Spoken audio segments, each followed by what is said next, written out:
आजकल पूरा मार्केट देखें तो they are selling happiness. Problem है दुख में हो कोका कोला पी लो खुश हो जाओ, काली स्किन है फेयर एंड सिम लगाओ अच्छे लगने लगोगे खुश हो जाओ, बाल झड़ रहे हैं डॉक्टर बत्रा वहाँ पे बैठे पड़े हैं। वाई वी नीड हैप्पीनेस, हमें हैप्पीनेस की ज़रूरत क्यों है? Thank you. Why do we need happiness? Why do you need an answer? जवाब क्यों चाहिए होता है?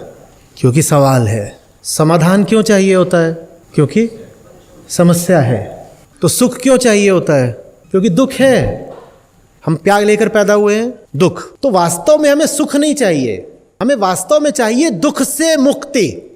पर हमारे भीतर कोई बैठा है जो मूर्ख है थोड़ा सा, वो सोचता है दुख से मुक्ति मिलेगी सुख की ओर जा करके, इसलिए हम सुख की ओर भागते हैं। वास्तव में सुख किसी को भी नहीं चाहिए। Nobody wants happiness. सबको चाहिए दुख से आज़ादी, क्योंकि हम सब दुखी हैं।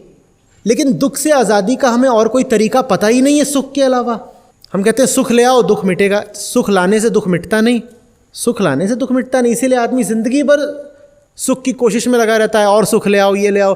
थोड़ी देर के लिए दुख ढक जाता है और फिर प्रकट हो जाता है।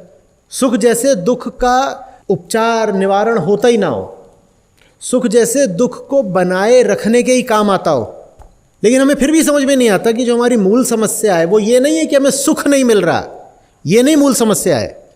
वो मूल समस्या आप सवाल में भी भूल गए। आप भी कह रहे हो सुख।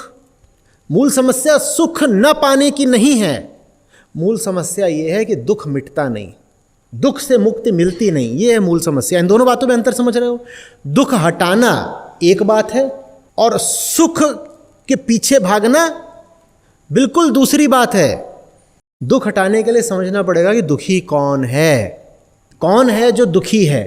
कहीं ऐसा तो नहीं कि उसका होना ही उसका दुख है, कहीं ऐसा तो नहीं कि जो बीमार है वो खुद ही बीमारी है, कहीं ऐसा तो नहीं कि जो दुखी है जब तक वो बना रहेगा दुख भी तब तक बना रहेगा, कहीं ऐसा तो नहीं कि दुख का कोई कारण नहीं है, हम स्वयं दुख हैं।